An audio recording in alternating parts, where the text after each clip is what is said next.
मांग संख्या 11 पर बोलने का मौका दिया, जिसके लिए आपको धन्यवाद देता हूं। मैं इस अवसर पर मेरे क्षेत्र की बात 2-3-4 बात आपके सामने रखूंगा। और मांग संख्या 42 में हमारा जिला डूंगरपुर जो है वो बहुत गरीबी रेखा से नीचे जीवन यापन करता है। मैं हमारे यहाँ पर आपके माध्यम से हमारी बहन जो बैठी है, जो उद्योग मंत्री का दायित्व है, मैं इनसे अनुरोध करूँगा कि वहाँ पर कई बच्चे ऐसे पढ़े लिखे हैं लेकिन इनको नौकरी तो नहीं मिलती है, लेकिन छोटे मोटे जो रोज़गार उद्योग संबंधी लेना चाहें, जिसमें हमारे डूंगरपुर ज़िले को आप ज़रूर अग्रसर करता हूँ। और इस प्रकार के जो उद्योग संबंधी जो भी काम काज आता है जिसमें हमारे ज़िले को आप प्राथमिकता देंगे तो उस क्षेत्र के अंदर जितने बेरोज़गार जो लोग हैं जिनको सहायता मिलेगी, यही निवेदन करूँगा।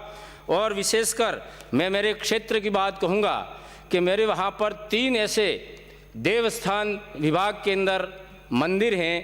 पहला मंदिर है हमारे देव सोमनाथ, जिसके बारे में थोड़ा आपके सामने जिक्र करूंगा। वो देव सोमनाथ मंदिर जो है वो प्राचीन काल से वहाँ पर स्थापित है। वहाँ पर उस मंदिर को कोई जति उड़ा करके लाया था।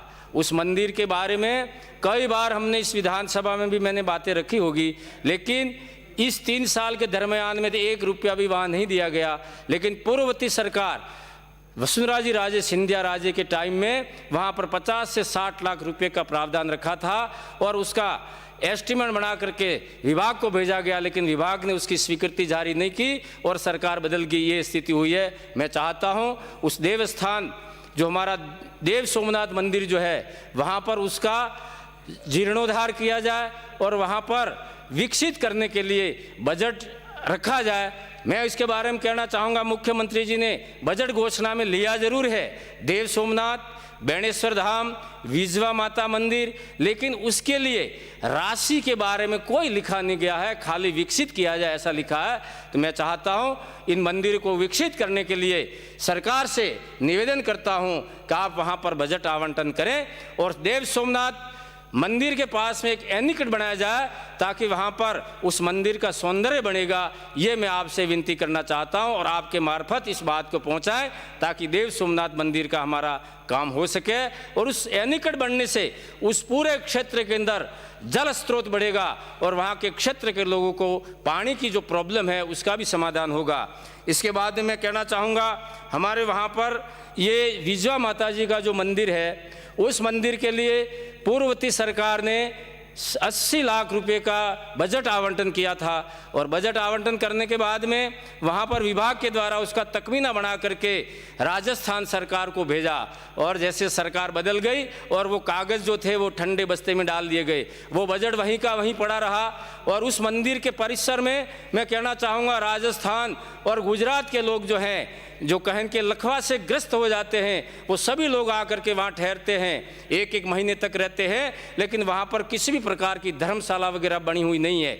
मैं चाहूँगा वो 80 लाख रुपया जो पूर्व का बजट में आवंटन किया था वसुंधरा जी के टाइम का, वो पैसा भी मिल जाए तो हमारे वहाँ पर एक लोगों की धर्मशाला बन सकती है।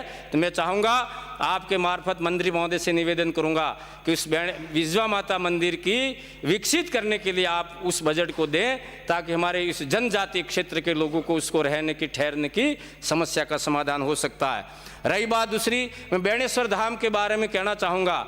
मैं इस सदन में सभी महानुभावों से कहूँगा कि बेणेश्वर धाम एक विश्व पटल पर कहीं कहीं माना जाता है। उस बेणेश्वर धाम में देश आज़ादी के बाद में मैं कहना चाहूँगा कई सारा राज आया गया, मैं उसका उदाहरण नहीं लूँगा, लेकिन मैं इस अवसर पर यह जरूर कहूँगा, जब जब भी भारतीय जनता पार्टी की सरकार बनी होगी, उस बेणेश्वर धाम के टापू के 3 पुलिये बनाए गए जो भारतीय जनता पार्टी के टाइम में बने गए।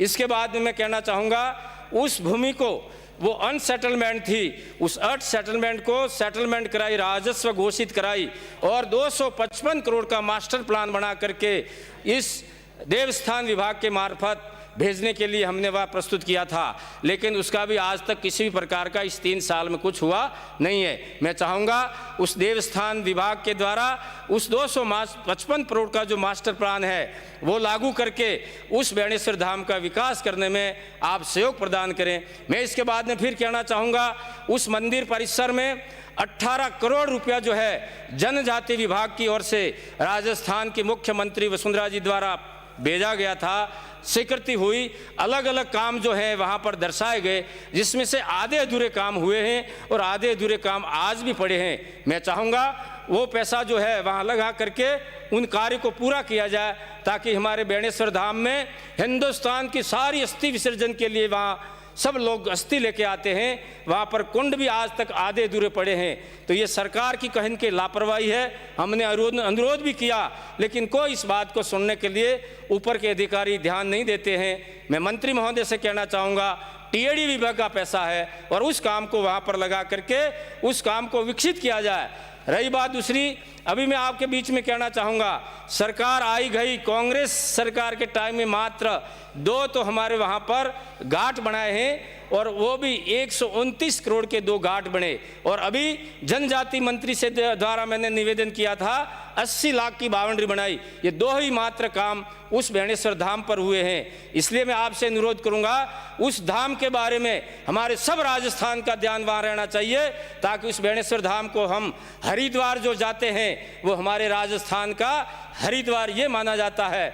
अनुरोध है मेरा, उस बेणेश्वर धाम को विकसित किया जाए। यही बात कहता हुआ मैं आप सबसे अनुरोध करूंगा, आप सभी इस बेणेश्वर धाम के ऊपर आप सब आकर के दर्शन करें, जहां पर भगवान कृष्ण ने महावजी के रूप में अवतार लिया था, और उस महावजी महाराज ने 300 साल पहले भविष्यवाणी की थी, और वो भविष्यवाणी जो है आज उस चौपड़े के अंदर जो लिखी है, वो सारी भविष्यवाणी आज हमारे इस हिंदुस्तान के विश्व पटल पर होती हुई आ रही है। इसलिए आप सभी सदस्य महानुभावों से निवेदन करूंगा, आप बेणेश्वर धाम के दर्शन करें, और राजस्थान की सरकार को आपकी ओर से भी प्रस्ताव भेजा जाए, ताकि हमारा बेणेश्वर धाम विकसित हो सकता है।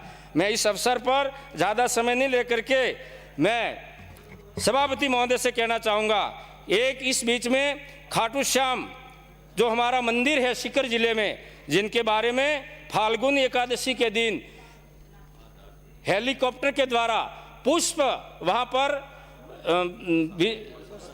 वर्षा की जाने का प्रावधान जो था, जिसको वर्तमान में आज की तारीख में सीकर के जिला कलेक्टर ने उस काम को रोक दिया और पुष्प की वर्षा नहीं की गई। इससे ये साबित होता है कि हिंदू समाज के जितने भी मंदिर हैं, जिनके ऊपर ये सरकार कभी भी किसी भी प्रकार की ऐसा काम नहीं होने देना चाहती है, तो इस मंदिर को विरोध में क्यों जाती है, मेरा ये आपसे निवेदन है। और आज मैं कहना चाहूँगा, हमारे जहाँ कहीं आप सब जानते हैं अजमेर के अंदर जो दरगाह है, वहाँ पर हमारे हिंदू समाज के लोग भी जा करके चादर चढ़ाते हैं। तो आपसे ऐसा क्या हो गया जो उस मंदिर पर पुष्प वर्षा करने के लिए आपने रोक लगाई? ये बहुत बड़ी विडंबना है।